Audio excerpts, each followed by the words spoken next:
ആദ്യമൊക്കെ സെക്ഷൻ 1 ഒക്കെ മോക്ക് എടുക്കുമ്പോൾ ഭയങ്കര മാർക്ക് കുറവായിരുന്നു. സാറിന് മെസ്സേജ് അയച്ചപ്പോഴാണ് കറക്റ്റ് ഒരു സ്ട്രാറ്റജി സാറ് പറഞ്ഞു. അത് തന്നെയാണ് ഞാൻ ടിൽ ഡേറ്റ് ഫോളോ ചെയ്തത്. ഹായ്, എൻ്റെ പേര് രഞ്ജന, നേറ്റീവ് കണ്ണൂരാണ്. എനിക്ക് 2025 CGL tax assistant CBDT selection ആയിട്ടുണ്ട്. ജേണി സ്റ്റാർട്ട് ചെയ്യുന്നത് 2024 ജൂണിലാണ്. അത് ആ സമയത്ത് ഡിഗ്രി കഴിഞ്ഞിട്ട് വേറൊരു ഇൻസ്റ്റിറ്റ്യൂട്ടിൽ ഞാൻ ജോയിൻ ചെയ്തു. എൻ്റെ 6 മന്ത്സ് പോയി. അതിനുശേഷം 2025 വീട്ടിൽ പോയിട്ട് പ്രിപ്പയർ ചെയ്തു, സെൽഫായിട്ട് പ്രിപ്പയർ ചെയ്തു. അതിനിടെയാണ് ടീംമേറ്റ്സിനെ പറ്റിയിട്ട് ഒരു ഫ്രണ്ട് വഴി അറിയുന്നത്. അപ്പോൾ ഇവിടെ ഒരു മെൻറ്റർഷിപ്പ് ബാച്ച് ഉണ്ട് ടയർ 2 വേണ്ടിയിട്ട്. ഒരു കിടിലൻ സാർ ഉണ്ടെന്നും മനസ്സിലായി.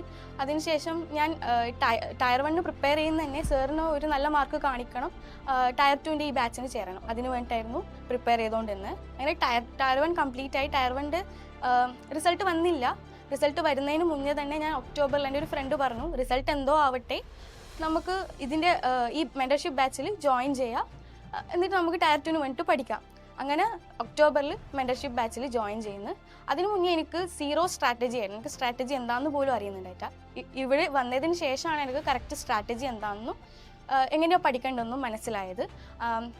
ആദ്യമൊക്കെ സെക്ഷൻ 1 ഒക്കെ മോക്ക് എടുക്കുമ്പോൾ ഭയങ്കര മാർക്ക് കുറവായിരുന്നു.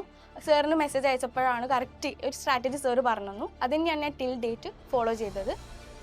ഇവരുടെ ഇംഗ്ലീഷിൻ്റെ ക്ലാസ്സസ് ആയാലും ഇവരുടെ ഭയങ്കര ഹൈബ്രിഡ് ആയിട്ടുള്ള മോക്സ് ഒക്കെയാണ് നമുക്ക് പ്രൊവൈഡ് ചെയ്യുന്നത്.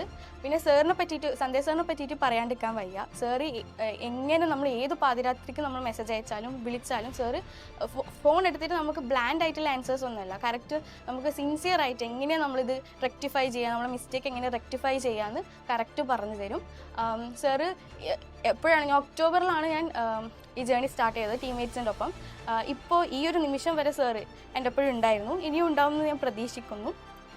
സോ ഞാൻ ഏറ്റവും കൂടുതൽ ഒബ്ലീഗ് ആയിട്ടുള്ളത് ടീംമേറ്റ്സിനോടും സന്ദേശ് സാറിനോടുമാണ്. Big thanks to teammates.